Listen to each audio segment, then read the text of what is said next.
Yo, what's up, everyone? Decided to go live again because this stuff just keeps getting juicier and juicier regarding the shakeup at Xbox, Microsoft. Tom Warren had a article today that I felt worthy of speaking about for sure. As well as I want to kind of get into. Well, I don't know what's on my screen. Hold on. Why is it showing that? That's weird. Uh, uh, uh, uh. Yeah, there you go. It's gone. Um, yeah, Tom Warren had a post I thought was like very interesting with some feedback, supposedly from some Microsoft Xbox employees that may shed some light on some things. And that's been going around today, where people are saying also that they believe Sarah Bond is being used as a scapegoat for the issues. And yeah, so I kind of felt like, well, it's worthy of discussing this because I kind of have my own thoughts on it. And I think maybe it's a little bit of both, but I want to get into why I think Tom Warren's article, people are just pointing to this and saying that, Microsoft is making her the scapegoat, but like the article itself is just referencing several different employees. You know what I mean? It's not like from Satya putting these statements out. It's not from Phil or other people putting those statements out. It's coming from people that have worked there, that had given him this information or given him their thoughts. And I think Tom Warren's a really good journalist. He usually reports basically on just either things that are happened or things that he's heard. And I don't really think he has much of an agenda with his writing as much as a lot of journalists do. So I felt like it's worthy to dive into his thing. But also, just right before I went live, I saw Asha Sharma had actually or Asha, apparently. Sharma has apparently replied to Ryan McCaffrey on the accusations of AI writing her tweets. So I thought that was juicy as well. So we'll talk about that. What's up, Night Wolf? Hope you're doing well. Yeah, so we've been going live doing these MavCasts a lot because of the just huge things going on at Xbox right now. And it's definitely worth speaking about because these changes that when these things happen signifies, I think, the biggest changes ahead, because you have different leadership. And if you know anything about Xbox's history, whenever leadership changes, marks potential for a lot of changes in the future, as has happened numerous times. Now it's a much bigger beast than it ever has been before, but a smaller beast in the actual console space in some ways, mainly with where their position is right now. So, bigger publisher, less market share maybe in the console space. Important still, absolutely. And I think that whatever potentially is in store in the future could be very interesting. Nightwolf says Mr. Maddie said he heard murmurs of Bond in the past. I could corroborate it.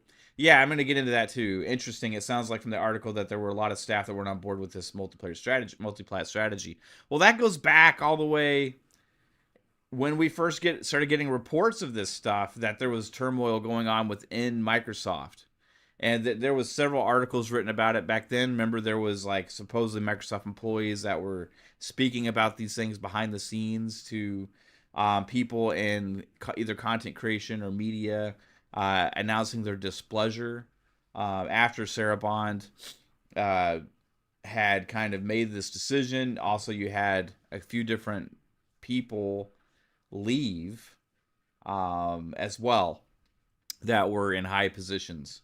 So I think there is some credibility to some of these things that are being said. Is it coming out that, and maybe is it an excuse as a scapegoat because of her being supplanted by Asha Sharma and not being chosen for the job, when maybe it was potential pressures or Not just her decision to push Xbox in that direction, possibly so. But if you don't deliver on what they're hoping for, even if it's not your fault necessarily, sometimes you're going to be the fall guy. That's the nature of business sometimes. So is she being used as a scapegoat from Microsoft? Possibly, but also they seem to be wanting to take it in a different direction because regardless of whose idea was in the first place, it ain't working. And there's more to this. So let's dive into that. Nightwolf, there's a couple names. I'll get into that. I believe they were in Tom Warren's article. And if I not, I'm gonna see if I can find them again. The Sousa says, "Hey, should have just asked ChatGPT what to do." Fuzzy Tomato says, "Basically, every time it leaks that someone is hard to work with, it means we dropped the ball, and this is the scapegoat." Yeah, but like, can the just existing employees that worked under her be using her as a scapegoat, or are they just replying to requests for comments on how their feelings are that she's gone? Is that necessarily the same thing as a scapegoat? Because a scapegoat would be the people that are in charge putting the blame somewhere else, not necessarily the people that were just employees, right? That's where I want getting into is like the whole scapegoat thing, because the article that came out from Tom Warren is what a lot of people were pointing to as her just being used as a scapegoat. But that wasn't coming from the leadership at Microsoft. That's coming from people that worked under her. Yeah, that was Pete Parsons that left from ZeniMax. Pete Parsons had left. Also, Mike Ibarra left right after ABK was acquired. So those are two different people. But I want to get into first, before we get into the whole Sarah Bond thing, I got to bring this up too, because a lot has been made about her tweets, Asha Sharma's tweets about, like response to people in gaming, or like using little nuggets like responding to Age of Empires thing, like I'll gather the wood, or um, respond to Gears of War. Do you have room for one more? Like all these like gamer esque kind of things, and part of that probably just comes from excitement, and maybe asking people what's good replies. Who knows exactly what, but she did come out and speak against the AI allegations that her account is not real and it's just being um, AI is just being used to make these or whatever. So this just happened. Actually, it was like 10 minutes ago. Ryan McCaffrey earlier today had made a post with a link to an article that says, "Do I believe that AI is writing Asha Sharma's post? No. Do I believe that an experienced gamer on the Xbox team may be helping her sound more like a real gamer with her social replies? Yes." Then Ryan said, "Do I think it's a bad idea for her to try and fake this? Yes," in all caps. So like literally at 11:01 p.m., which is okay, it's 23 minutes ago now. But right before I went live, it said 6 minutes ago. So 23 minutes ago, Asha Sharma says, "I agree. Faking would be a terrible idea and wouldn't work. I also didn't expect my gamertag to blow up, and the reality is more boring. I created it recently to learn and understand this world." Makes sense, right? I mean, you're given this position, or you're about to get this position, you would think you'd want to understand it. So, right? She says, "I've played with my family, and it's a shared home account across devices, which you can see in the range of games/achievements. Fix that this weekend, and everyone is only playing on their own gamer tags. But I get where this is coming from. I don't pretend to be the best gamer, and even though I'm playing, that's still not my goal. My focus is to make Xbox the best place to play, return to our roots, ship great things, and become stronger for the future. And yes, I'm writing my own post." So just going out there and putting out that, hey, these are some of this shit basically that she's been reading is like ridiculous. But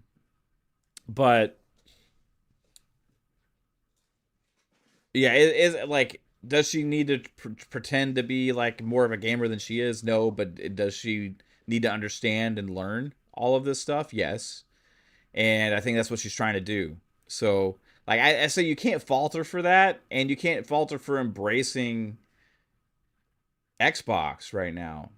Like, so I think a lot of people are just like, okay, this person's fake because they come from AI and they're taking over and they're just trying to say all the right things. Well, yeah, of course.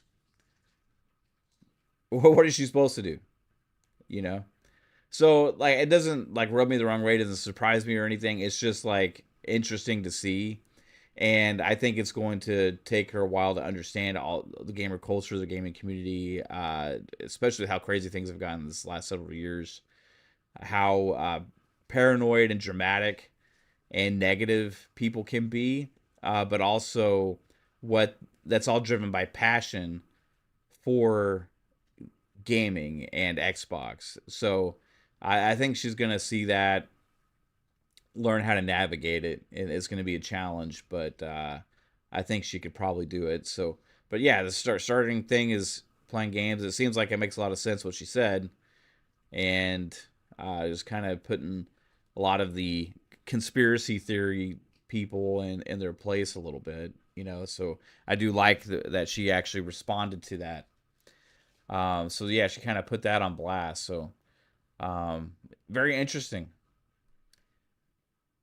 But yeah, I want to kind of get into some of this Tom Warren stuff. Yeah, shout out to you, Sousa, for joining. Thanks, Fuzzy Tomato, for joining. Nightwolf, Verg Brizzle, shout out to you. Appreciate you joining. Ray Oid. So, is this the time Matt wanted to outspin Sony out of business? Maybe he'll get his chance now. I don't know. um, Sousa says, I thought Jack Perry was the scapegoat. No wrestling fans here? LOL. That's funny. Nate Dogg, this is an Xbox pissed Xbox hardcore. Yeah. This is an Xbox advertising campaign. Pissed Xbox hardcore off. We'd rather have Halo and Elder Scrolls and Fallout exclusives. Ibarra left because he wanted exclusivity. Which is funny too, because he comes from a publisher that pretty much made PC focused games that were on all platforms as well. With Blizzard, who he was in charge of. So yeah, but he isn't exact. It was with Xbox before. Don't know exactly what happened with Ibarra, but we know that he was very critical of Xbox and the leadership there after he left, because he let it be known on Twitter several times. Um, Sousa says, and she would never lie. Of course not. Xbox leadership never lies. Yeah, but why lie about something like that? It'd be better to just not say anything at all, right? Like, if there was truth to some of it, like, I just think she would have just kept quiet about it instead of actually going out there and trying to clarify. You know what I mean? Like, it just seems pointless to go out there and blatantly lie for no reason. So I don't think that's the case here. Yes, well, leadership in Xbox and Microsoft has lied several times in the past, or at least very rapidly completely changed their decision after being adamant about a different direction very short time before that. It's happened a few times that we can think of. But yeah, do I think like she need to lie about that? No. It's probably just like, okay, this is stupid, getting annoying, and now IGN made an article, or it made a post about it. Like, all right, come on now, Nate Dogg says should have brought back Peter Moore. Yeah, I don't know what Peter Moore's doing now. Last I saw Peter Moore, he was doing an interview with Iron Lords. I think he's just enjoying retirement. Sousa says, I'm a Matrick man. You can't afford it. Go to hell. Yeah, but Matrick was also the head guy in charge when, they um, kind of went off the deep end a little bit. I think the biggest problem in the Matrick era was the messaging and marketing. There was some issues there. Mike H says, at this point, interacting online with gamers will just hurt Asha. Actions are what will matter. People won't give her benefit of doubt at all until then. I agree with that, but I don't fault somebody for going out there and like still engaging. It depends on how far she takes it or what she says. So we'll have to wait and see. A full Microsoft takeover of Xbox, what could go wrong? Hopefully, hopefully things start to go right, man. I don't know what could go wrong. I don't know, man. A lot, but hasn't that already happened? Right? Hasn't that already happened?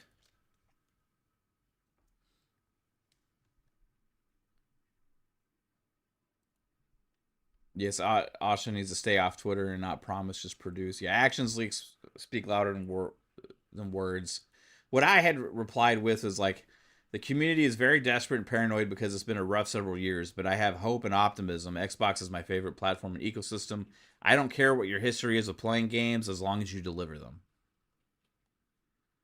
Um, so that's just my thought, honestly. Like, I could give a shit less, like how deep her roots go with gaming, like her whole life or whatever. Like, I don't give a shit. I care about if she delivers great games going forward. And I think there's a lot of optimism to be had there, just from what they're already making. So we'll see if that continues. I think Halo's a big key thing.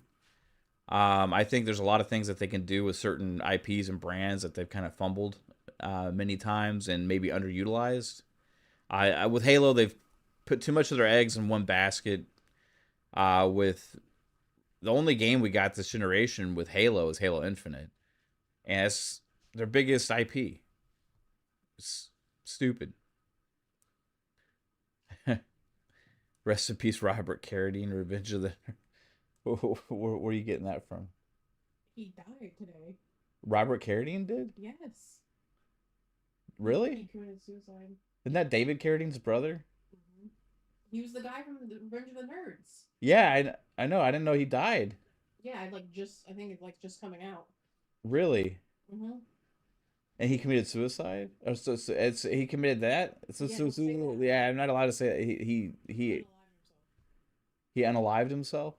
I guess he battled with bipolar. Wow. Sorry, I didn't throw you for Yeah, something. no, I was like, I got his name mixed up with his brother Yeah. because it was Carradine. I was thinking David Carradine. I was like, he You're the already other Revenge of the Nerds guy, right? David Carradine. No, I don't think he was. Robert. Robert. I don't know what Robert Carradine looked like. He is the Revenge of the Nerds guy. Which one? The one that looks like a major like dork. The one that had the like funny like sounding voice?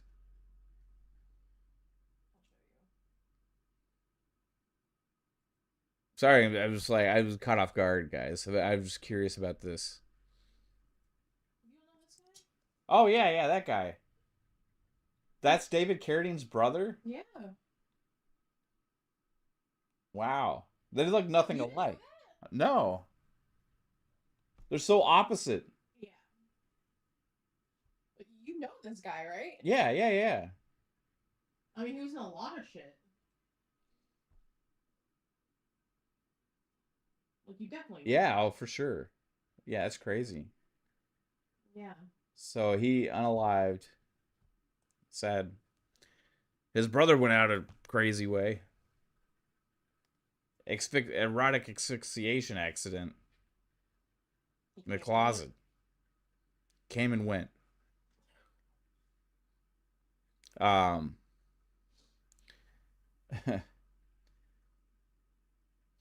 So Wizzy Tekken says, "Listen, man, I've been here, done that. I wanted to be wrong, but the signs show it that this smells like the Sega Dreamcast all over again." I hopefully not, man. I think that like Sega, for all it's worth, right, is making a shit ton of fucking great games now that we can still play, right? I loved the Dreamcast. It was one of my favorite gaming systems of all time. It failed. Unfortunately, it failed miserably. They moved on from it. they continued to make games, and they still one of the best game makers out there. Like, we have Xbox, we have PlayStation, we have Nintendo. Would I love for there to still be a Sega console to buy and them to have great games to play on it? But like, would I do I want there to be a world, honestly, where I have to buy a fourth console to play games that are only exclusive on that box? No. And that's kind of like some of the Sarah Bond stuff where I'll get into is I've personally, even though they accelerated things way faster than I ever thought they would, that future where I don't have to own specific boxes to play the great games made by the greatest developers in the world, uh, is my ideal world in gaming, where there are no more exclusives. Everything's just playable everywhere. And you can choose different devices to purchase based on the merits and the features that those devices and ecosystems provide to you. Right? That's the world we've lived on PC. Console has gate kept their games mainly to the boxes for the purpose of selling the boxes, not because it makes the games better, which is what they sell. But in reality, I don't think any of these game creators has still produced something in the scale or quality of something like Rockstar, who is a multi-platform. So you can't say that, well, it's impossible to make the most amazing games if you're only unless you're making them as exclusive. Like, I think you can make some of the biggest, best, greatest games ever multi-platform, and I think that continues to show. So the whole thing that people always argue about, like, exclusives is better if they can just focus on one machine because this delivers that. Well, then what's the excuse for all the amazing multi-plats that we have? How does that happen, right? Does any of these Xbox games being on other platforms degrade the quality of those games? No, they don't.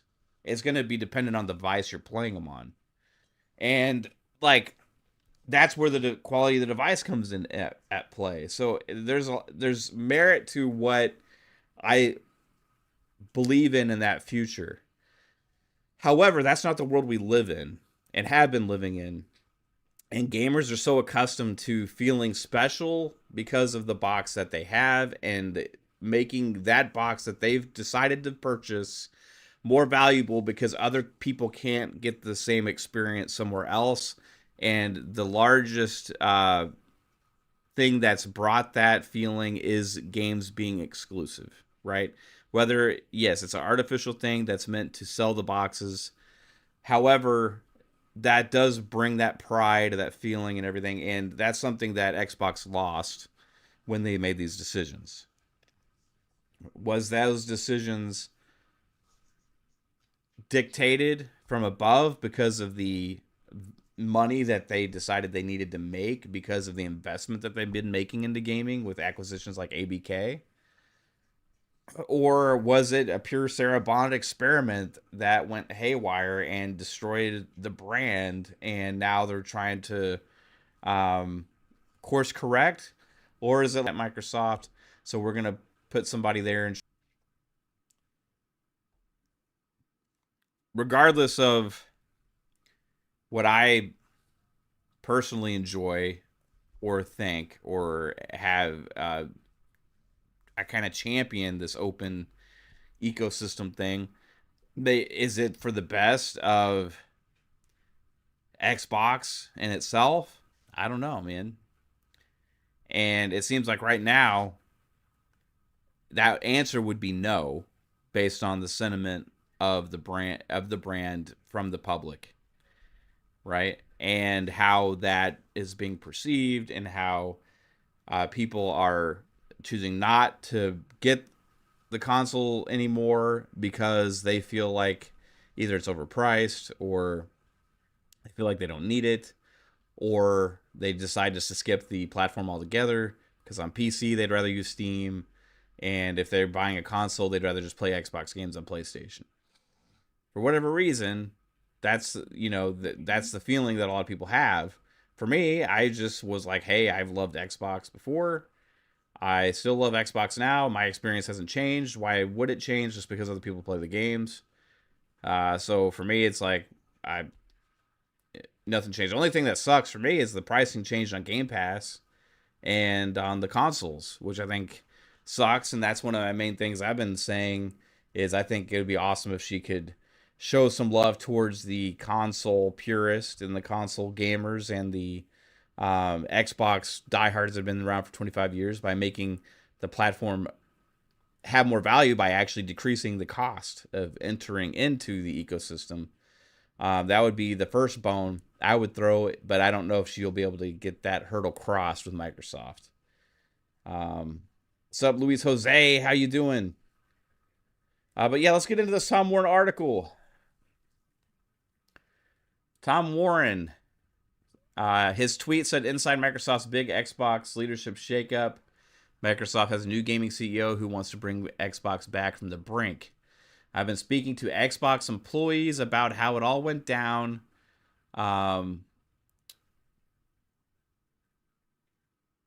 And let's see what he has to say." So, inside Microsoft's big Xbox leadership shakeup,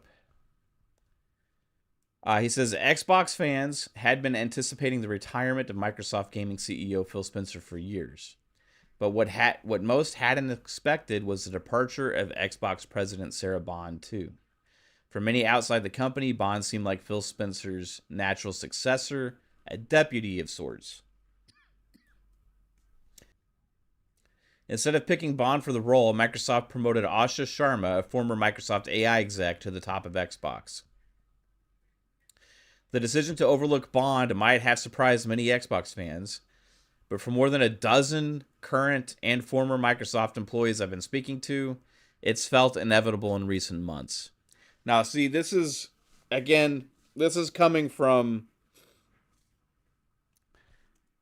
like the word scapegoat's being used a lot, towards Sarah, former Microsoft employee. Oh no, Oh my god, I'm sorry. what's going on? I was downloading the House Clippers remastered thing, but I just paused it. I'm trying to, It got to like 80%. yeah. Yeah, it's back. I'm sorry. Sorry, it was almost done, right? Yeah, but I don't want yours. It's fine. Um, yeah, Kate was downloading something. It like it shouldn't have much of a problem, but I think because we're in the same room or whatever is messing it up. But yeah, thanks for letting me know, guys. Um, YouTube shitting the bed. Shocker. Yeah, this was on my end, I think, this time. Nice. Is it good now? You try refreshing. Try refreshing. I'm sorry. It's all right, baby. Refresh. No audio. I can see my bar moving. Refresh. Still no audio?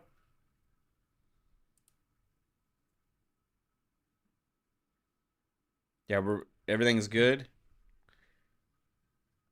I have a gigabit internet connection. I get in this room usually 400 something megabit and like 50 something upload. And it's usually not a problem, but we have a lot of devices. So sometimes it happens. Refresh fixed it. Cool. Right on, guys. Sorry about that. Maybe you could. It shouldn't have happened from us just fucking updating a game. Like, it's ridiculous. BT Maverick says, as Asha so far has shown that she is more than capable of handling herself. Hey, I agree with that. I'm also 10 minutes behind in here. Definitely a fan of her takes. Right on. So back to, I don't know if what y'all could hear, but I'm just going to get back to where I left off. Microsoft CEO Satya Nadella and Microsoft. Wait, hold on. That's not where I left off.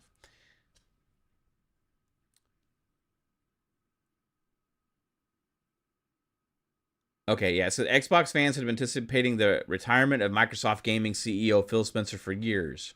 But what most hadn't expected was the departure of Xbox President Sarah Bond, too. For many outside the company, Bond seemed like Phil Spencer's natural successor, a deputy of sorts. Microsoft CEO Satya Nadella and Microsoft CFO Amy Hood clearly didn't agree.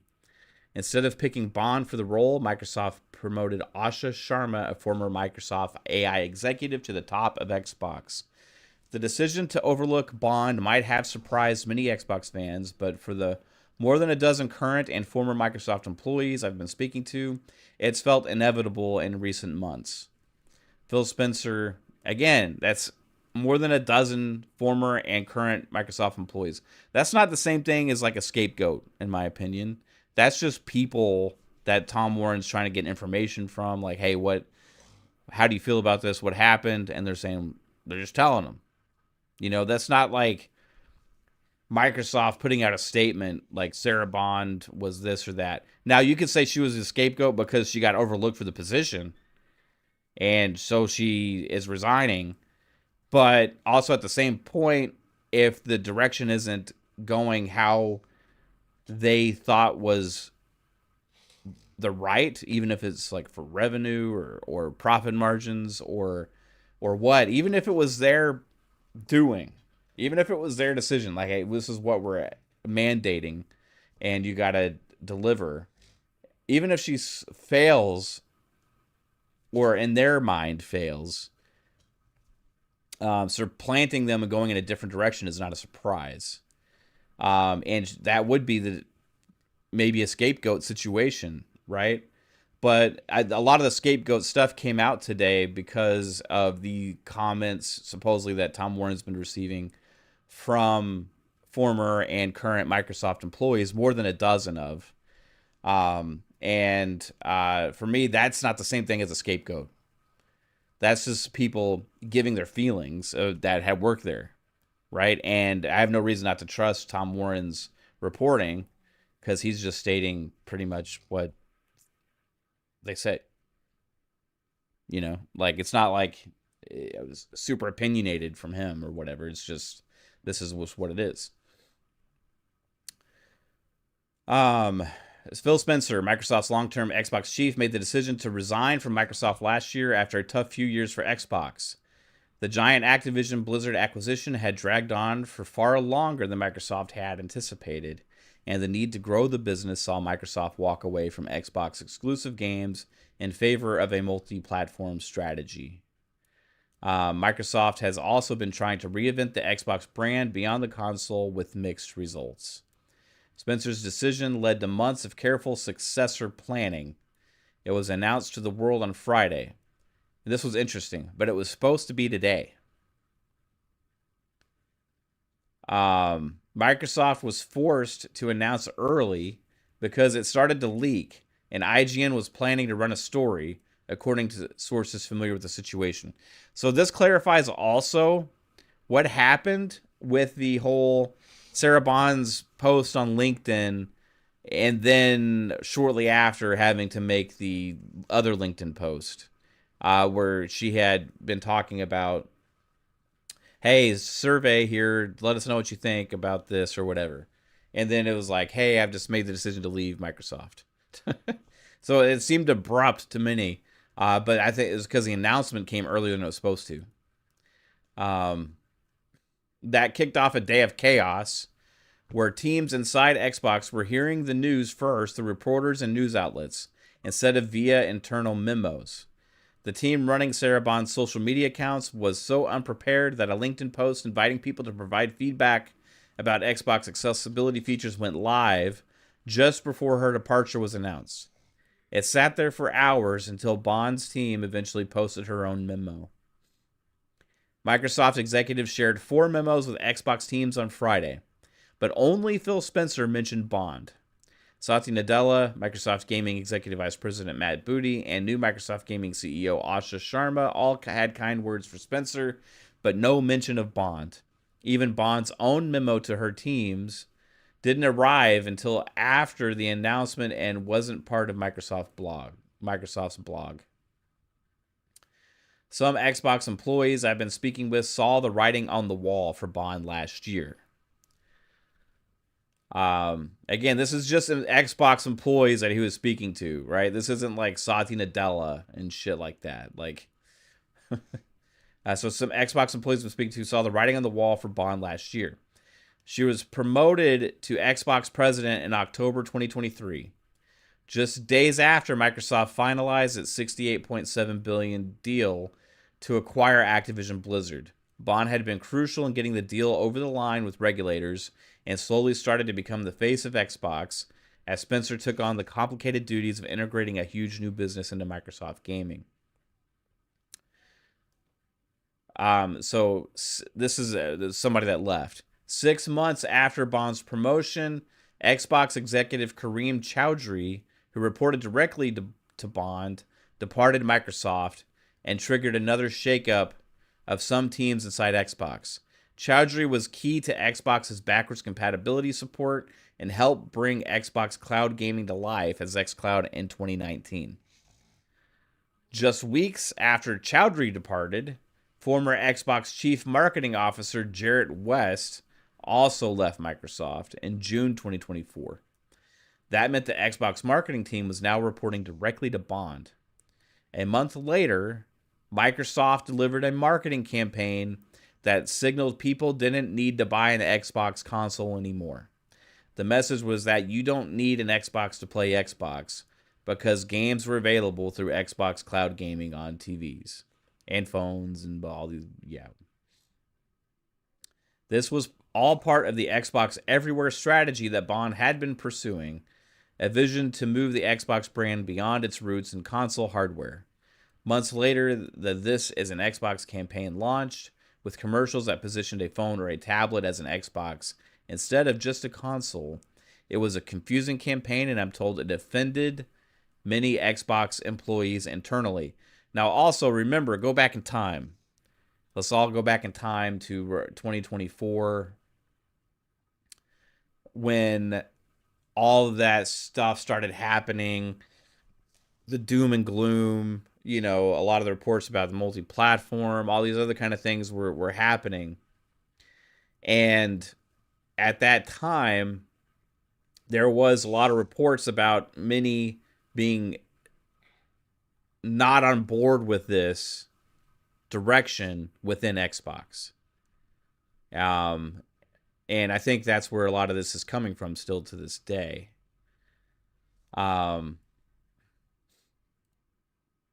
This Is an Xbox also debuted months after Bond appeared on stage at the Bloomberg Technology Summit and announced an Xbox mobile gaming store that was supposed to launch in July 2024.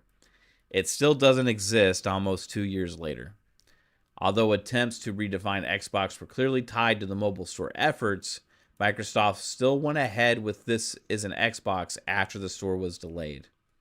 The pivot away from console led by Bond under Spencer's direction hadn't gone well for Xbox.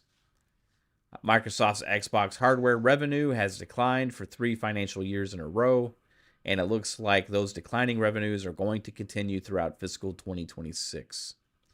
Most of the current and former Xbox employees I've spoken to in recent days are relieved that Bond is leaving Microsoft. Again, now this is the kind of language that's a lot of people are referring to as a scapegoat. However, I wouldn't necessarily feel that. Like, if people that he's talking to are relieved that she's gone, that's just their feelings, right? Like different employees and stuff like that. Now, Xbox are planting her after that was Phil, Satya, Amy Hood's direction. That's the scapegoat situation. The fact that she didn't get this job, right? Like, no, you didn't. It didn't work out with you running things. Even though we may have mandated it, you were the driver and the person that was supposed to execute it, and you failed. Maybe it was an impossible job.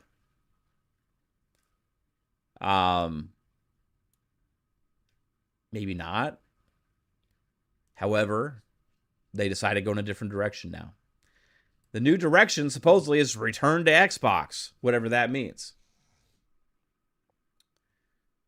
So, like he said, many Xbox employees spoken to in recent days are relieved that Bond is leaving Microsoft.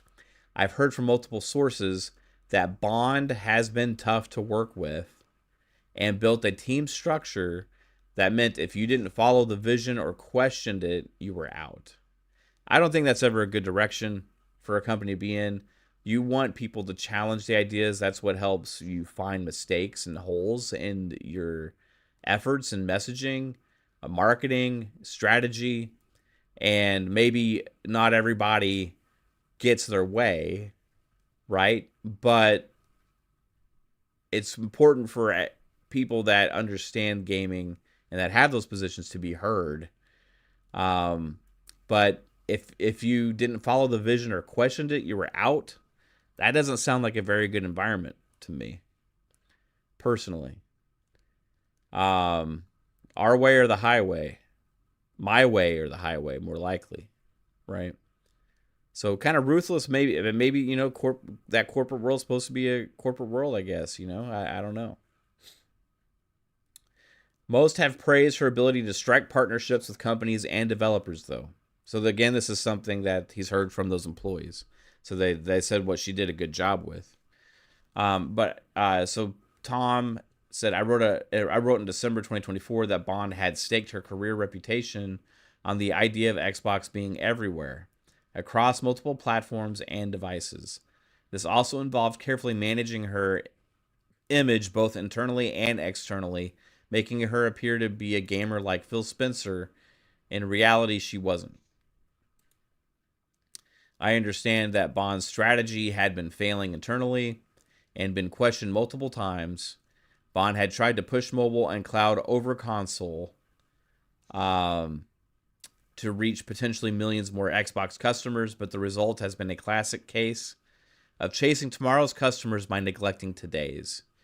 Now, that's something that I think that Xbox and Microsoft has been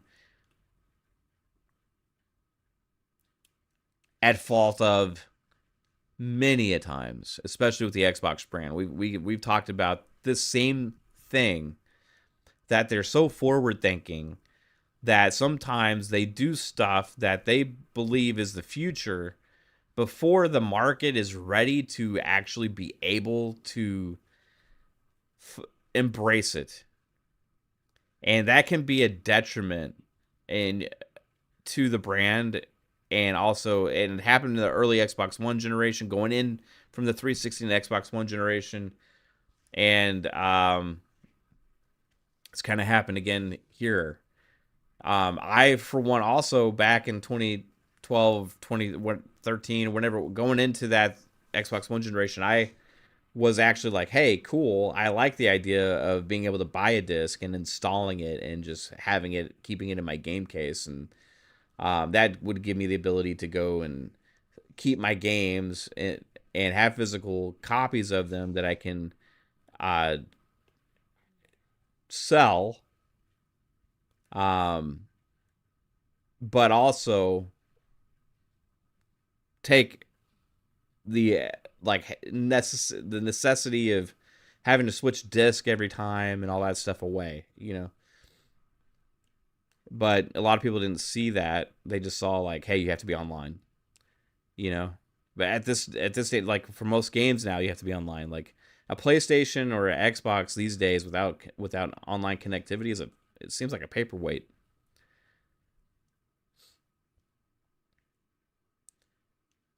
Phil Spencer's retirement has seemed inevitable to Xbox employees, particularly over the past year. In February last year, Spencer took a long vacation. And I'm told some teams had to wait weeks for sign off on some key changes. Shortly after this vacation, rumors started circulating inside Microsoft that Spencer was getting ready to retire. Microsoft was eventually forced to deny the rumors in July, claiming Spencer wouldn't be retiring anytime soon. With Spencer's retirement official, Microsoft is hitting the reset button on Bond's Xbox strategy instead of embracing it further. Microsoft Gaming CEO Asha Sharma is now promising the return of Xbox. and a clear message to employees that the strategy over the past few years has not been working. I want to return to the renegade spirit that built Xbox in the first place, says Sharma. Now, is this like, okay, this is what I want to spend a little bit of time talking about this section here because the whole return to Xbox, like the direction that that Xbox has been going in isn't working. So they want to hit the reset button on that. What does that mean? Like how? Because like the cat's out of the box. I mean, like Xbox is everywhere at this point. Like they're putting all these games on. Are they going to take that away? I don't think so. I don't think that Amy Hood and Satya and these people are going to be happy with taking games off of PlayStation. Not taking them off, but not putting games on PlayStation. You know what I mean? I think it's more about the messaging and the marketing behind it all. About building the core foundation of the brand up again and being something to celebrate that can then be spread to other things, which I think is the element that Sarah Bond missed with the messaging of it. Not all at once either. Things over time, slowly, almost kind of like what PlayStation's doing, right? It is more palatable for people, I think, to take. And instead of all this stuff, hey, we've been this all this time, all of a sudden, now we're this, you know?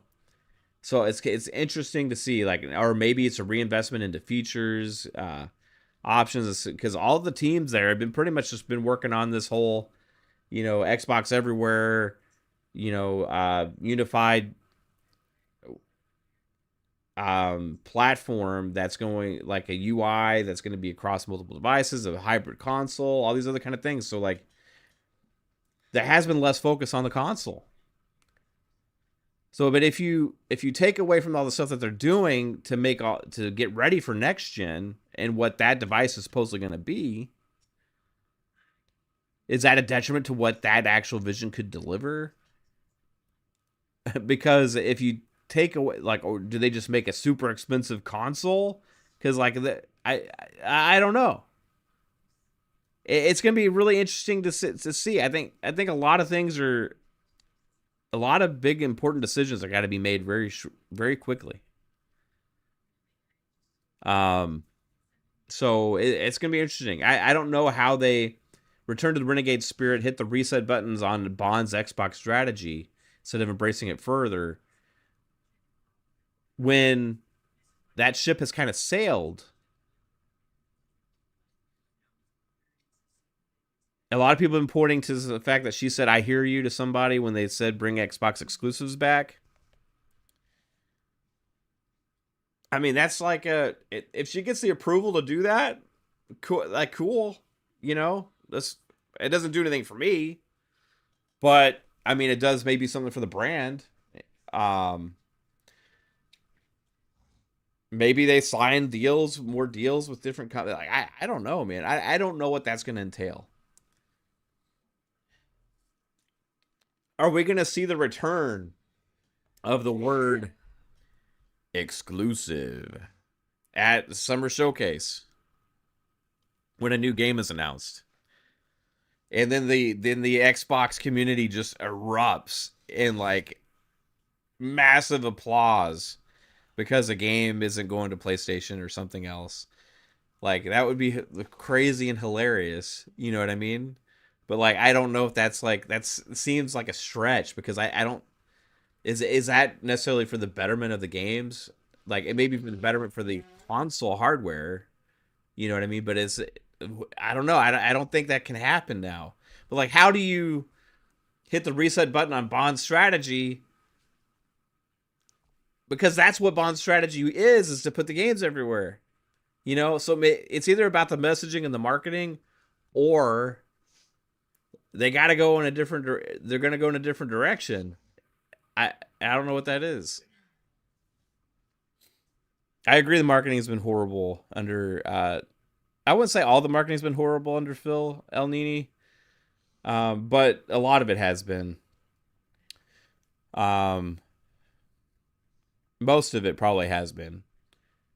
Like, I think the 360 era marketing was the best marketing they had.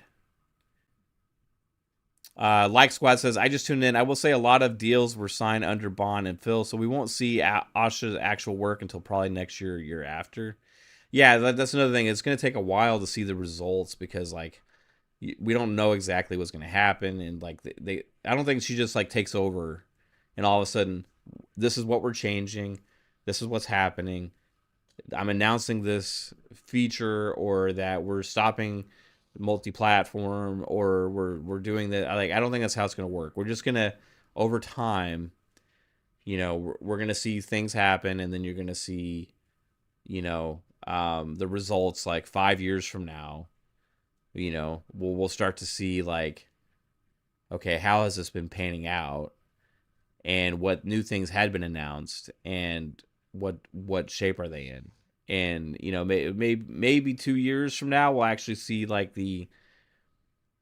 start to see a lot of the results from it. It's tough to say, but I do sense that she seems like a determined person from the social media stuff, from the interviews you see of her in the past, from the things that she's saying.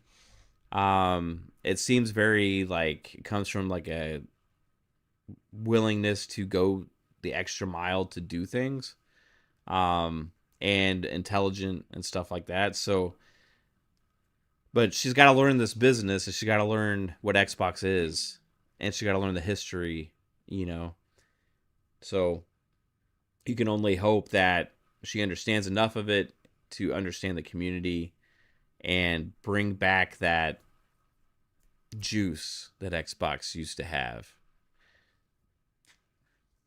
So we'll see. Xbox employees I've been speaking to have been concerned about the Sharma appointment, particularly because of her previous role as an AI executive at Microsoft. There's also concern about her lack of industry experience in entertainment and gaming. Now, this is also, coming from employees at Xbox, right? Sharma has been clear she's not a gamer and has spent the weekend responding to people on X and even taking game recommendations. Some Xbox employees worry she'll force AI into everything Xbox does, but Sharma was clearly ready for that reaction. As monetization and AI evolve and influence this future, we will not chase short-term efficiency or flood our ecosystem with soulless AI slop, said Sharma in her memo. Games are and always will be art crafted by humans and created with the most innovative technology provided by us. The other concern is that she's been appointed by Nadella as some kind of executioner of the Xbox console. Her memo doesn't suggest that, and Microsoft could have easily appointed Matt Booty into that kind of role to push game publishing instead of the Xbox console. I agree with that. Like, I don't think it makes sense, what people are saying, that's like she's just there to kill it or there to let it right off into the sunset. I think she's there because they wanted somebody else from the outside to come in and try and get shit together. So we'll see. I mean, but is it, like, without being in the gaming industry, without making all those relationships with all those publishers and partners and all these things, like, is it too big of a task? We'll have to wait and see. Matt Booty's got a lot of pull there with the games department now. I would say, I would say, like, he's probably more empowered than ever. The other, okay, that's what I already read that. I get the impression from sources that Microsoft wants a turnaround and is worried about losing Xbox, as it's one of its only remaining successful consumer brands. Like, again, like, Tom doesn't really just, like, report on just opinions and stuff. Like, he's just saying what, like, his impression based on people he's spoken to. And I think Xbox is important to Microsoft. Like Satya says, we're long on gaming, all this other kind of stuff. I think they've struggled to figure out how to manage it and operate it, being the kind of company that they are. And then because they're not a consumer focused company really anymore. Um, and Xbox is that brand that's like for the consumers. And it's like, how do they like they got to have a different spirit with that than they do the rest of Microsoft, right? And like it's important for them to figure that out. One thing about Asha Sharma is she's worked in consumer focused businesses before. So maybe that's another reason why they chose her. Those who know Sharma better describe her as enthusiastic, willing to learn, and very capable of getting teams to execute on a clear vision rather than coming in as a product executioner. She also has a history at Instacart and Meta of overseeing platform launches and getting people to use products, the type of user acquisition that Xbox has failed at in recent years. Sharma's non-gaming credentials don't mean she can't do a good job at Xbox, but it will still be a tough gig to step into the shoes of Phil Spencer, who is widely respected inside and outside of Microsoft. He will be remembered for the impact he had in turning Xbox around more than a decade ago. Xbox could have easily died after the Xbox One disaster, but Spencer made transformative decisions that have benefited the entire gaming industry. Xbox led the way in consumer-friendly decisions like crossplay, or allowing consumers to buy a game once and play it across both PC and console. Under Spencer's watch, Game Pass has also forced competitors to offer similar subscription services. Spencer is also departing at a time when the Xbox Series S and X generation has failed to put a dent in Sony's PlayStation sales, and during a period of turmoil in the game industry and within Xbox. Layoffs and studio closures have plagued the Xbox division after the ABK acquisition, and there are big questions about Microsoft's gaming acquisitions, the side effects of its Game Pass push, and the future of the Xbox console itself. Spencer won't be here to answer them anymore. Sharma now has the opportunity to define the next 25 years of Xbox, and we're about to find out if she can turn Xbox around and execute on a clearer strategy.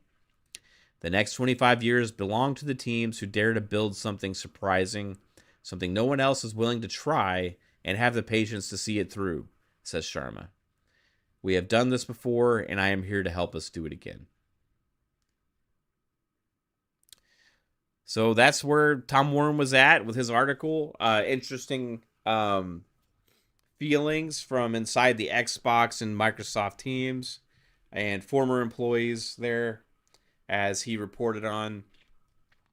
Sarah Bond was tough to work with. Many inside Xbox didn't agree with her strategy. She supposedly had a if you challenge this, or if you aren't on board, then you're out mentality.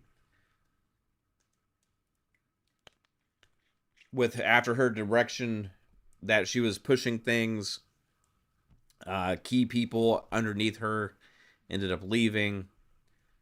Things didn't pan out with the whole mobile store that she was trying to get implemented, mainly because of legal things, I believe.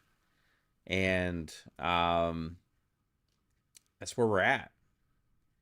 So I think part of it, she was trying to maybe execute what she felt Microsoft was wanting, what in a way to reach more gamers, spread Xbox into a bigger brand than it's ever been before. But by doing so, lost the identity of what it is to begin with. So the direction under her could have been a lot clearer. The messaging, the marketing, the rollout, the decisions, how everything's implemented, when they're implemented, focusing on leaving focus on things that had been an expectation of gamers in lieu of putting everybody, all hands on this vision. I think has been a very polarizing last couple years for the Xbox brand. And is she the scapegoat? I would say Phil Spencer also, last couple years, he could have put a stop to any of this if he wasn't on board with it. Satya Nadella could have put a stop to any of this if he wasn't on board with it. You know, different people there could have probably put a stop to it if they weren't on board with it. I think they were all on board and convinced that that was the right direction to go. I think that that's why they promoted her in that position to begin with. They believed in that direction.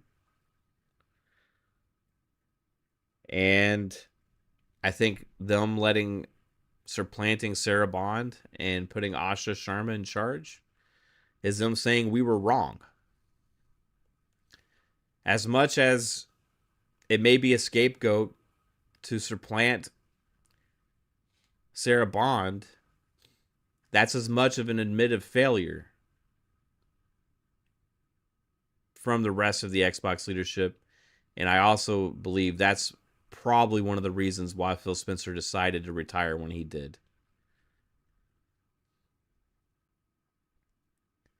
I think he may see the writing on the wall that this last couple years was going in a direction that he may have felt like was not in the best interest, had not been in the best interest of the core fan base of the Xbox brand. It's time to let somebody else right this ship, because maybe he didn't have the energy to fix the mistakes that they let happen over the last couple years. So do you continue with Sarah Bond at that point and say, well, you were part of this? Or do you move on from her and bring in somebody from outside? I think that's what they did. So scapegoat, not, I don't know. The feelings of the employees themselves, it's not necessarily a scapegoat situation. That's just people saying how they feel. So JD Gamer says Bond was apparently a great deal maker, so much so that she was credited with actually getting the ABK deal finally done. Yeah, and you know, I think that's one of the things that she said on her LinkedIn post too, is promoting that like she was crucial with that deal. Yeah, and I think she obviously was, you know. Obviously was. Like Squad CEO says Phil was fired, not retired. Big corporations give you two options: either you leave gracefully or we kick you out. Yeah, I mean, it could have been. It could have been. You know, like we know that they were willing to tell little white lies and fib a little bit about things. I mean, they had just supposedly they said that they, according to this, they knew he was leaving, but said that they denied it. He wasn't leaving anytime soon, but they knew, right? So either they didn't know at the time and lied then, or they're lying now. It's either or. Either way, they're lying. You know what I mean? Like either one is a lie. So we know that they lie because one of those has to be. One of those is true. One of them is a lie. Well, we know which one was a lie for sure. Maybe they're both lies. Right? Like, so did he tell them last year? Maybe so. Phil said it in his post. Was it due to pressures that he was feeling? Not liking how Microsoft was pushing things that direction. And Sarah was, as the head of Xbox, had started taking things, and he was like, well, I'm not going to continue to really be a part of it. You know, I don't know, man. It's tough to say. But when he was there, he could have put a stop to it if they didn't think it was the right direction. Like I said, I'm fine with the direction as long as Xbox continues to exist and keeps making awesome games and keeps investing in games. And I have my options of playing devices were to play them on, all these other kind of things. I'm like super happy. But I hate what I hate most out of everything that's happened the last 2 years is what's happened with the Xbox community.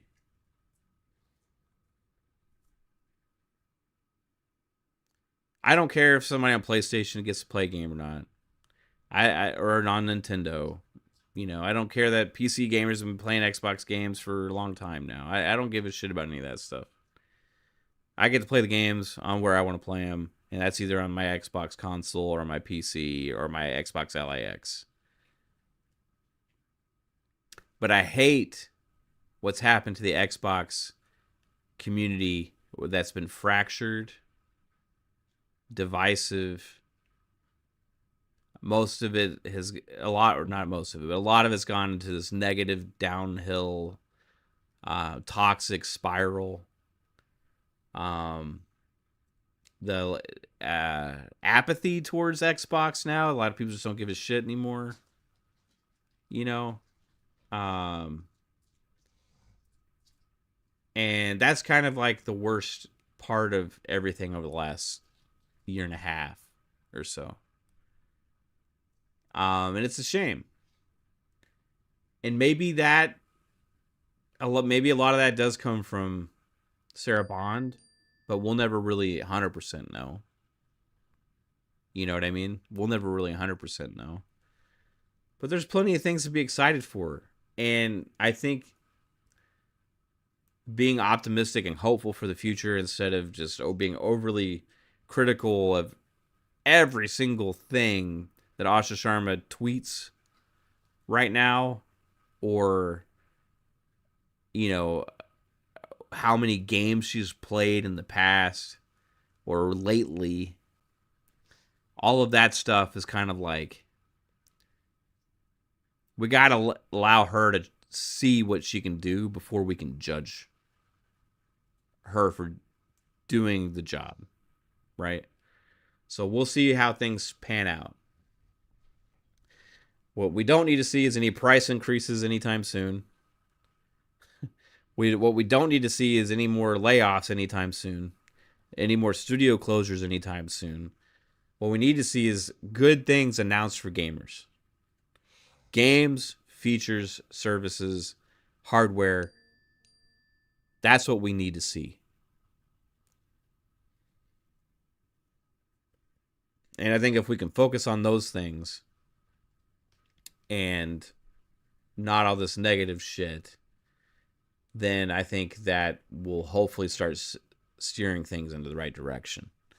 JD Gamer 7359 with the super generous $5 super chat, appreciate you, says, what likely happened? Most of the things in the last 2+ years were Sarah's ideas, and as long as the numbers go up, you're good. This quarter they didn't.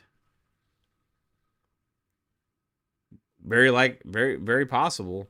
You know, that we talked about I had an episode a few weeks ago called The Last Hurrah, where I was talking about, you know, if the numbers continue to go in the directions that they've been going, we may not get another year like this year with a Gears, Forza, Fable, a Halo, some of these iconic Xbox brands and games all releasing this within, you know, a few months of each other.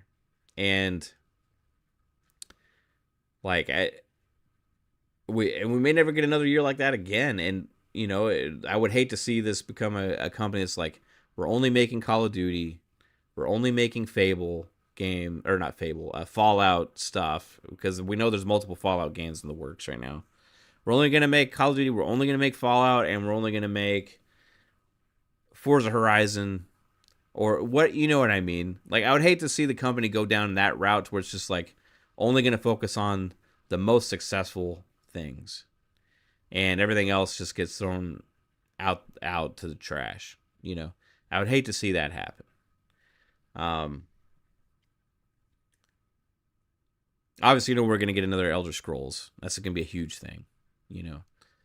But yeah, if the numbers continue to go like they were going and have been going, then that's not necessarily a good thing, because the content and services needs to increase. right? That means you have growth in the core aspects of your platform. It's not just about console, but it's about how many people are spending money on your platform. And that's got to grow. It's gonna. I understand that, and I think that hopefully they understand that if you have a game come out the previous year in the same quarter that broke records and was one of the most played games, was the most played game that year, and all these other kind of things, and just breaking records, then the next year in that same quarter you may not have as much success. You would think that'd be kind of a common sense thing, but it isn't necessarily. And I think 2025 had a ton of Xbox releases, a ton. There were, and I loved a lot of them. So many great games came out last year, but I don't know how well a lot of them did. And the strategy that was implemented by Bond was supposed to increase the success of those things. And if they didn't increase success by that strategy, then maybe it was because people lost interest, potentially. I don't know. It's tough to say. I don't understand gamers all the time. Because last year we got a lot of things we've all hoped for, but it seemed like they just kind of released and then nobody talked about them. Next Elder Scrolls isn't for another 5 to 7 years, Portal Player says. I don't think it'll be that far away. They said they're about to hit a big milestone on it. I say maybe 2028, 2029.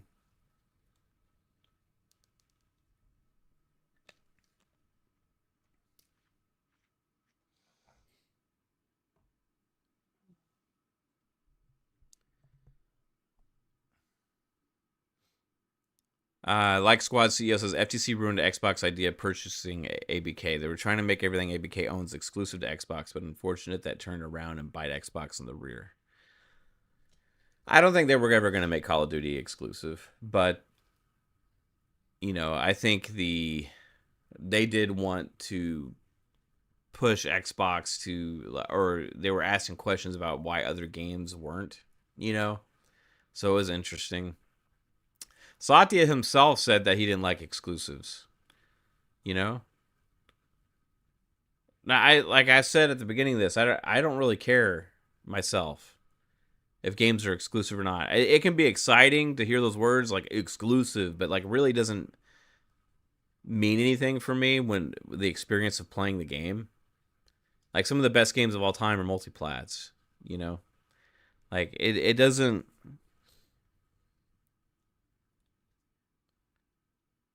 It doesn't add anything to me as a consumer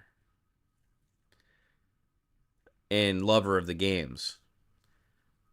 So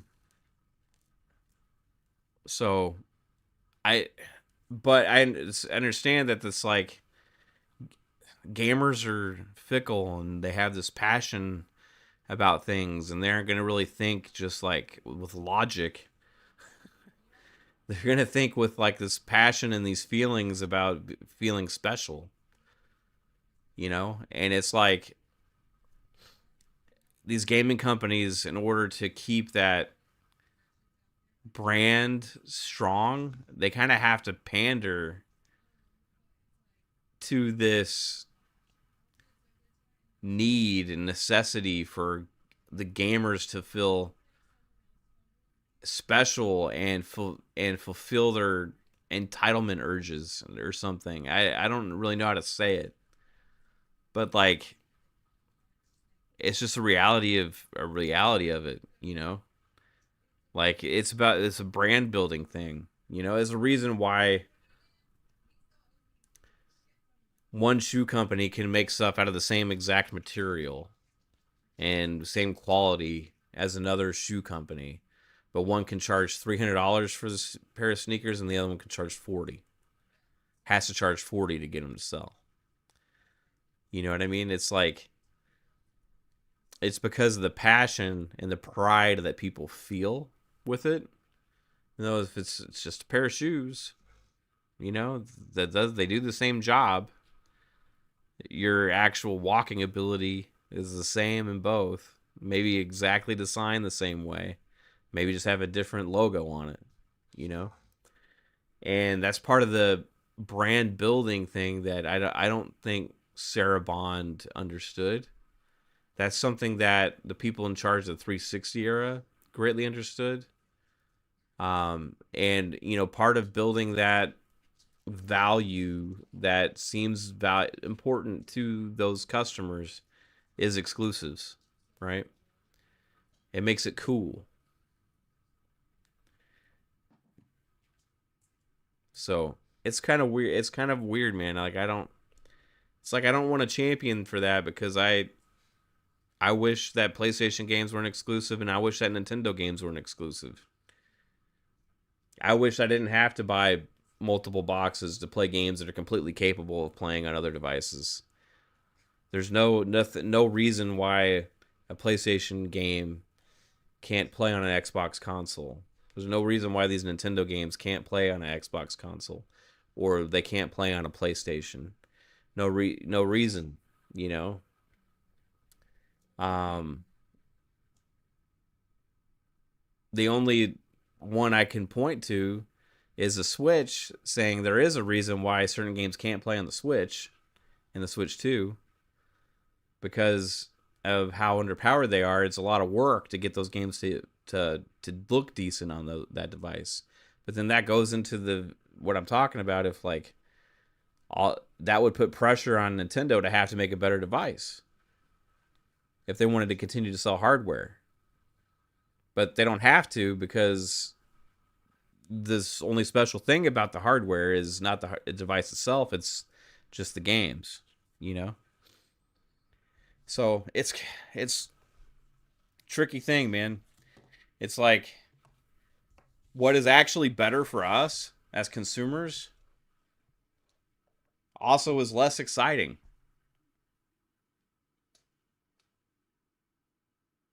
It means less like cheering for certain brands and boxes and stuff.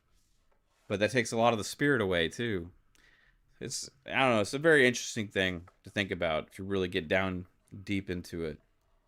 And Sarah Bond was definitely on that side. Asha Sharma is saying she's going to return to the other. We'll see what happens.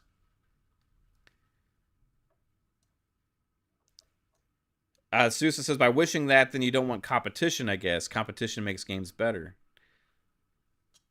The competition is between the gamers' time. The game makers are making great games to try and get us to play them. That's competition. You have competition in the PC space between different pre-builts, different brands, and they're all about, you know, looking cool or putting different components of different quality and aspects into the devices that they can sell, and they have different features that they'll put onto the systems and stuff like that. Those are the features where it's like they're pushing to consumers, this is why I choose this device. But they're selling the device itself as a profit. But like the games themselves should stand alone. They shouldn't need to have to be on a platform to be great and be special. That competition should be about the game's quality. I should want to buy an Xbox device because of the quality and the features that device provides.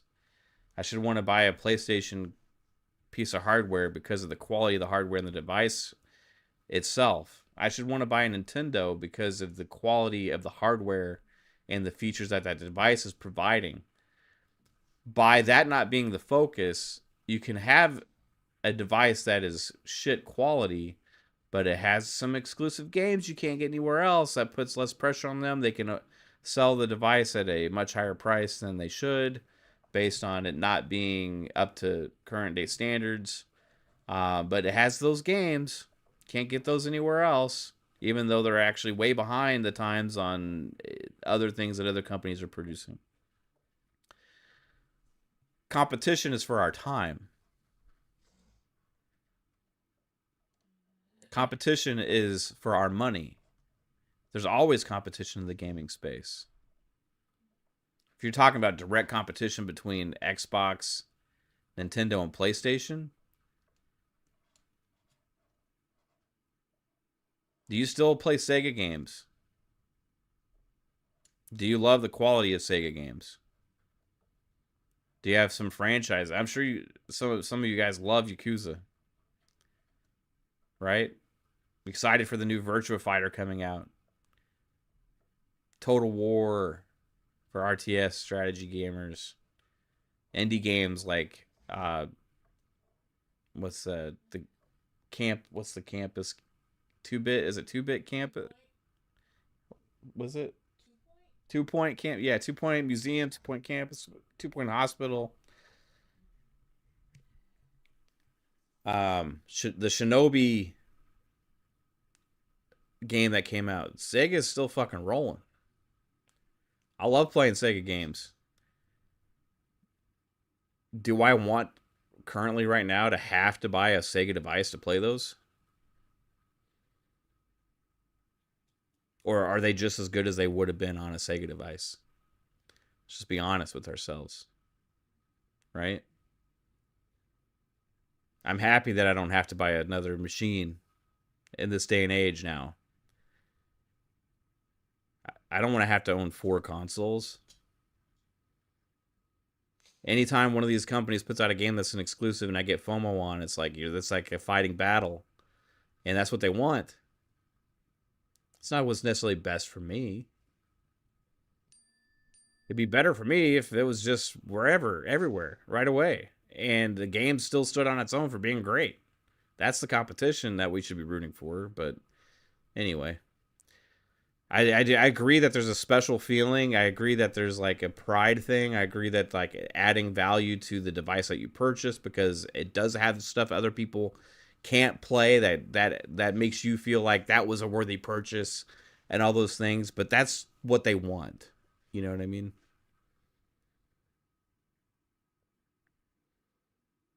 Now that I'm PCMR, you pretty much just need a Switch. Yeah, well, I also play on fucking in the bedroom. You know, play in the living room. There's other places I want to play than just right here. And like, I have a Switch. The Switch 2 I ended up getting at launch. Hey, it was a new thing. You know, we had new Mario Kart. You know, FOMO. Hadn't touched it except for probably the first week or two since it came out. It's in my daughter's room. She plays on it sometimes now. PlayStation, Gran Turismo is the only reason why we own one, and I resent the fact that I have to even do that. They don't make any money from me.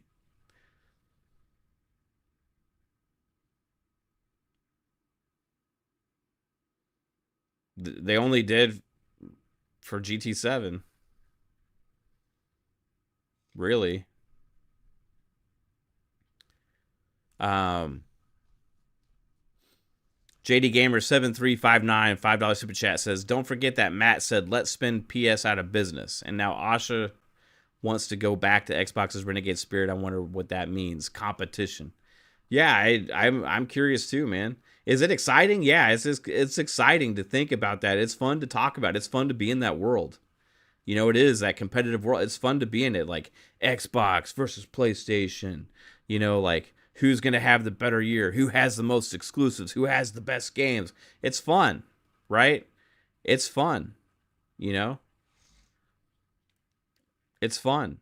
I'm just saying, at the end of the day, if we did live in a world, and we don't live in that world, PlayStation and Nintendo still have exclusives, right? So we're not in that world. Microsoft's the only one that did it. But I'm just saying, if we lived in that world where the games just had to stand on their own, and we had the choice wherever we wanted to buy them, then at that point the hardware would have to speak for itself and the games would have to speak for themselves, and we'd also be much more subject to better deals on games more often. But that's not the world we live in. So Microsoft, Xbox has to play to the fun, spirit, competitive nature at this point, right? But how are they going to do that with already opening Pandora's box and going the other direction? They're going to retract it? I don't know. I don't foresee it. You know, I exclusivity is cool and fun and exciting, right? It brings that spirit and all that kind of stuff. But it's a feeling. It's not a reality. Like there's no reason that Halo Infinite, Forza Motorsport, um, any of the other Xbox exclusives that released that were first party this generation cannot play and get the same experience on a PlayStation. And there's no reason that Ghost of Yote or God of War Ragnarok, Horizon Forbidden West cannot run on an Xbox. They can.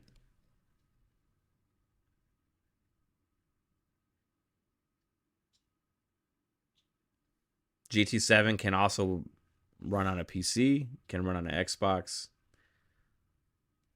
They gatekeep them there to make you need the device. Whether how good the device is. I wish, honestly, we didn't live in that world. But that's why I was kind of excited for this direction that Xbox is going about the hybrid Xbox.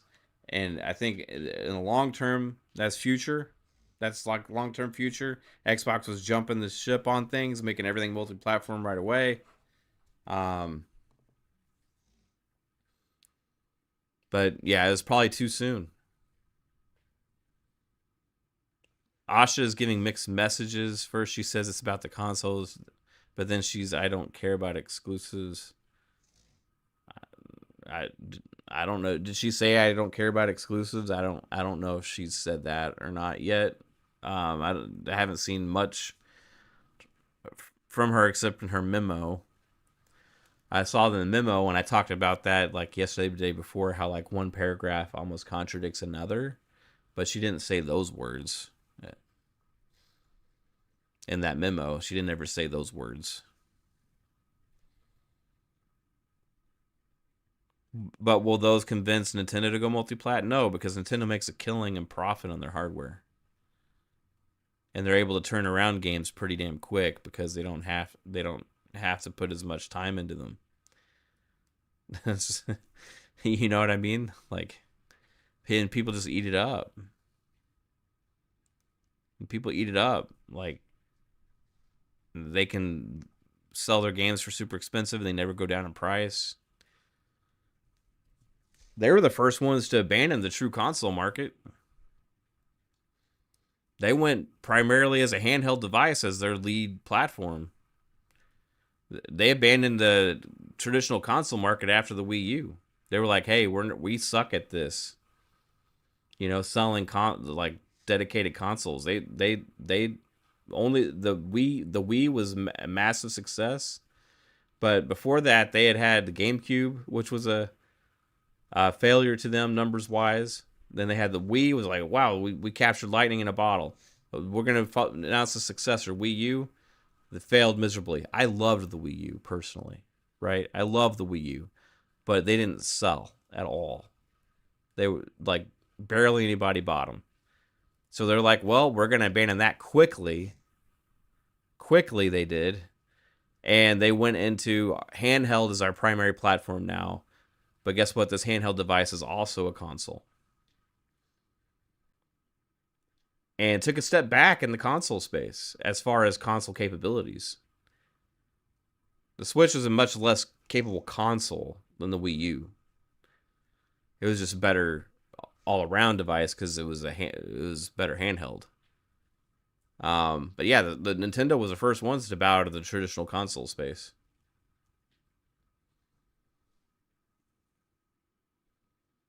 They went hybrid.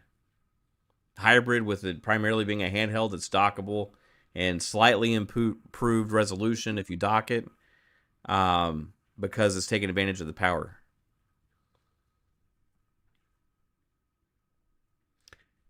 Yeah, see, El Nini, like, but imagine you didn't have to. You know what I mean? Imagine that you got to play Duskblood somewhere else, right?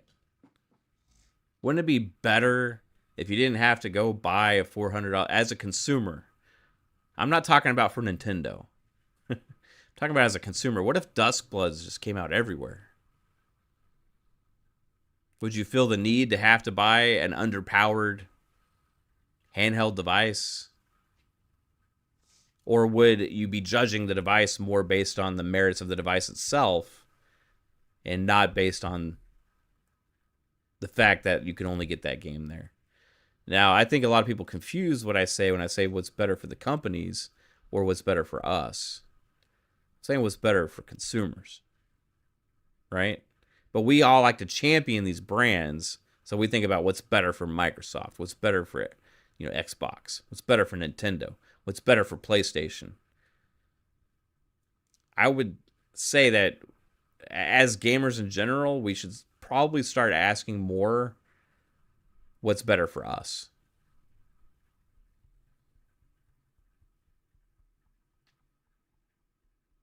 Maybe less exciting because we don't have these brands that were like, fuck yeah, look at that. We got this exclusive, you know?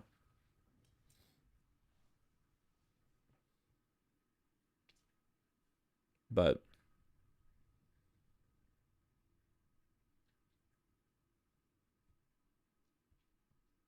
Jose said, I wouldn't say they abandoned it, more like evolved into device as that main strategy. Yeah, and their handhelds have always sold crazy. Like the history of Nintendo with their handhelds has always been crazy. Like, it makes sense that they would lean into that as their primary.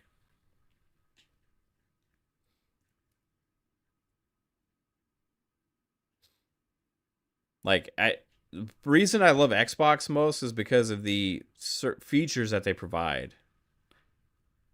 And I've always loved the games, right? But I like playing them on my PC as well. They're actually better because I can take advantage of the more horsepower. And that's an option that I have as a consumer because they provide me that option. Man, it would be awesome if they all did. And I could take advantage of that. I could take advantage of how well I want to play these games, not what they dictate. That's all I'm saying. But anyway, is Sarah Bond the scapegoat, or was it her fault? What do you guys think? Do you guys? Again, I'll say that I don't think Tom Warren's article is meant to just point the finger. I think that's just getting sentiment from the employees that have been there and are there. So that's different than a scapegoat to me. That's just saying, hey, how do you feel about this? What do you think? And if people that have worked there or are working there being like, she was tough to work with, if you challenged her, you're out. A lot of us hated her strategy, didn't like it. I mean, that's not really scapegoating. That's just pointing out the way the what was happening, and the feelings that were going on. Scapegoating for me again is, Microsoft maybe supplanting her, or not supplanting her, but not choosing her for the promotion, and instead going from the outside. But I also believe that's an admission of their own failure to do so. Polly Baba says, Asha is already cool in my book for clapping back at that dork Ryan McCaffrey. Yeah, I talked about that at the beginning of the stream. I thought that was pretty cool and interesting also. The real innate companies need incentives in order to keep investing and making the games you want. Yeah, profit. Games alone make profit. Multi-platform publishers make a lot of profit. as well, right? 100%. Yeah, make great games, sell great games, and that's your incentive, is to make money.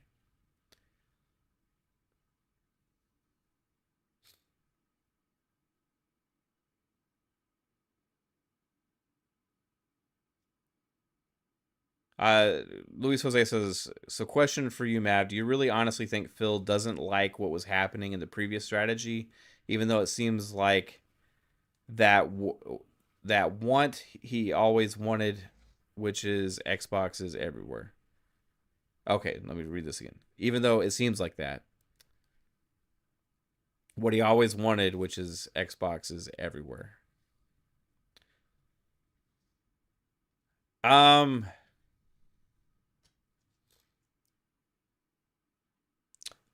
I think honestly, Phil,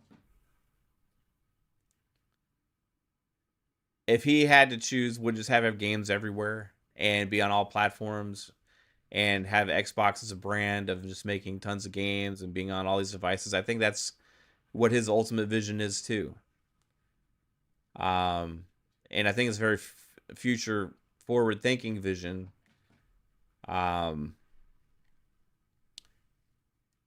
But I don't think Phil was happy with or wanted what happened to the spirit of Xbox to happen to the community. The way that the gamers felt at large, what happened with the brand. I don't think he wanted that at all. And I do question that like when Sarah Bond was appointed head of Xbox, it seemed like, I don't know if he was just like, okay, here's the keys and you do your thing with all this stuff. Maybe he was preoccupied. Maybe he was already kind of starting to check out at that point, or what. But he let those things happen, or he directed them to happen, one way or the other, right? I don't know if everything turned out how he thought, and it's really tough to say, man. It's really tough to say. I think one thing many of us can agree with is that with the feeling around Xbox the last couple years and just the lack of positivity around the brand, the lack of excitement for the brand, something needed to change. Right? Like something needed to change. So maybe Sarah Bond would have just been more the same. You know? And maybe that's what they're afraid of. Like maybe this is a shakeup moment. I don't know.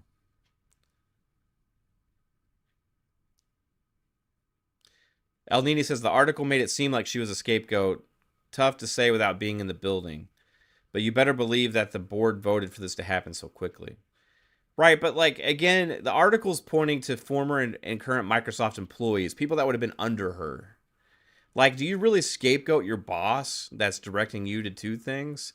They could have pointed the finger and said, yeah, under Phil this or under Phil that, right? But they were answering to her, and it was her directives that they're giving the feelings about, right? So is that really scapegoating when you're talking about her leaving and you're in the feelings going on around the studio about it? Because it's not like this article isn't talking about the Xbox hierarchy and their feelings about it, or the letters, the letters aren't pointing to her. You know what I mean? Like, this is just Microsoft current and former employees saying this is what it was like when she was there. Right? Which is the same similar stuff that we heard when all this was taking place back in 2024. Like, so it's just people corroborating the same things that we've heard numerous times. Is that the same thing as scapegoating? Yeah, maybe it wasn't her initial idea. Maybe it was planted upon her, but they're responding to her because she was their boss. You know, it was her. It was her plan. Supposedly, that was implemented to make these things happen. So we've heard from numerous articles over the last couple of years that Project Latitude was kind of her baby. You know.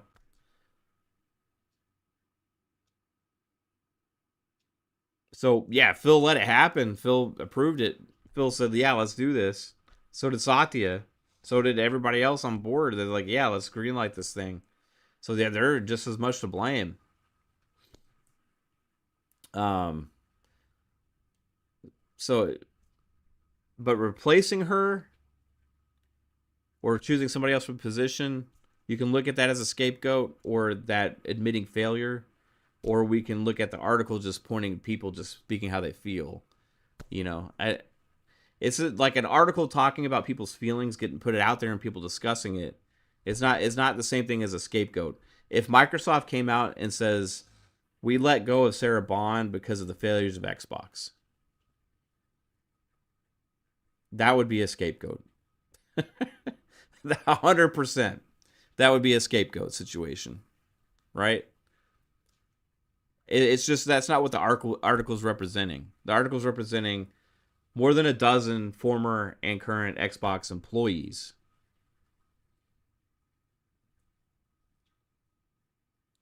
It's always 3-bit. Yeah, 3-bit maybe did it.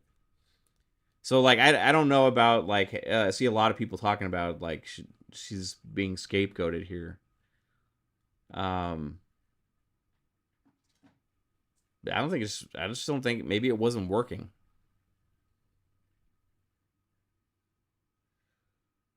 I think Sarah was originally there to implement a mobile strategy, having the knowledge of how a mobile platform works from T-Mobile, but then the legal hurdles got in the way. They needed to pivot. Yeah, I mean, maybe a lot of it's not her fault. Maybe because of the whole legal battles and stuff that they didn't get their way on. It could have affected things as well. Very good point.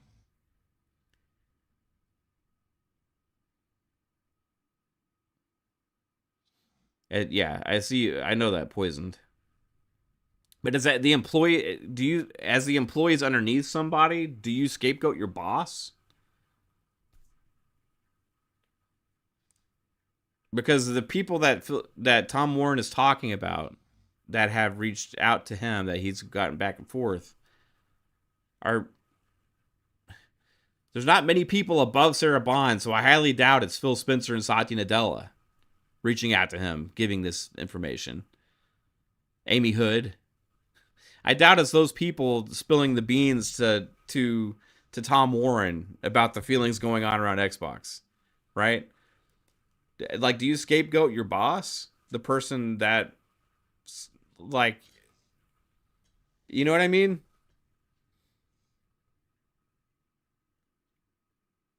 It's not like Microsoft or Phil and Satya and people like that are saying, "Hey, this was Sarah's fault." If they do that, then that's definitely a scapegoat.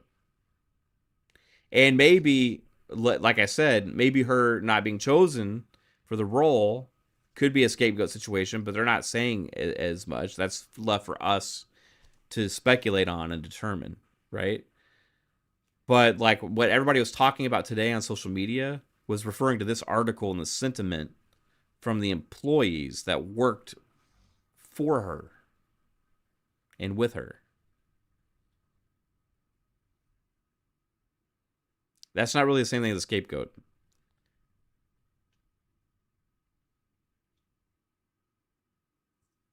Um, because they didn't make the decision to let her go. They're saying, finally, she's gone. That's what they're saying. That's what they're saying. Anyway, well, Anyway, yeah, not mentioning her was weird, 100%. You know, Phil mentioned her. Not mentioning her, I think, was purposeful, Delroy. And we can look into that and speculate on a lot. I mean, we were the other day. A lot is said when nothing is said, right? And you can read into it, and we can like determine are they scapegoating Sarah Bond by letting her go and surpassing her with Asha Sharma? Maybe so, right? But that's not what everybody's talking about today. Everybody's talking about the article that Tom Warren wrote, and that's coming from Microsoft and Xbox employees that were underneath Sarah Bond. That's what I wanted to clarify. Optimism and hope for the future. I still want to play my games wherever I can, please. I don't care if PlayStation gamers get to play the games. I want the franchise to be successful. I want great devices. I want great Xbox consoles. I want great Xbox hardware. I want good pricing on everything. I want good value. I want more features. Let's go. That's what I think we could all hope for. You can authorize low-key leakers. This stuff has already been leaked though, like in 2024. I like this stuff was already going on when she was there. There was dissent among the employees there at that time. It's the same kind of stuff we're hearing in this article. It's dissent among the strategy. If people not agreeing with the strategy that was going on, right? We know that that was her thing. She said she was staking her reputation on this. Like it's, yeah, you can like, hey, you go say this to these articles and stuff, but they wouldn't have done that in 2024 when they're trying to push this, when they're trying to push the whole Xbox everywhere thing, and they're starting to implement these things. So that doesn't make sense. Like it's the same sentiment that we heard back then.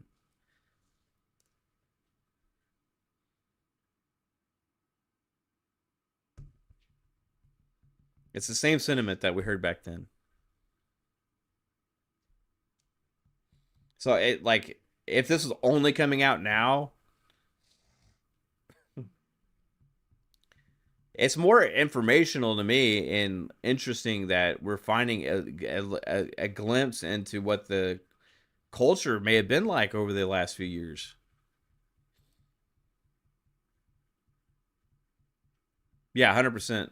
Yeah, that mobile store is supposed to happen. It's supposed to happen before that. This is an Xbox ad came out. Didn't happen. There was a appeal granted or something, and it just drug on, drug on, drug on. I can't remember exactly. We talked about it on this channel when it happened, you know.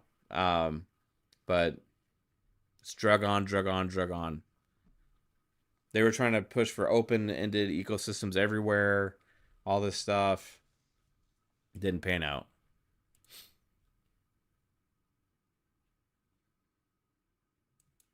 Yep. It wasn't on them for the mobile store thing though. It was like a legal thing going on with another case. It was like either Google or Epic versus Google or Epic versus Apple or something. I can't remember which one.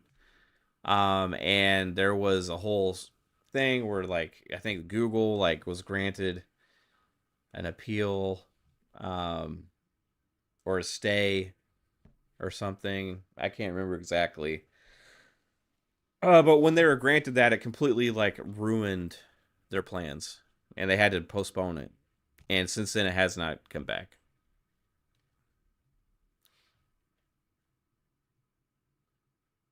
Oh, I think not bringing her up is weird, also, but it's also very telling. Yeah, they can scapegoat her. They didn't do it like verbally, but non-verbally they may have. You know what I mean? And I think we can all read the writing on the wall, knowing that she wasn't chosen for that position and somebody else is taking it. You know, we can all see that. You know, Epic versus Apple, right on. Thanks, Luis. Yeah, we can all see that.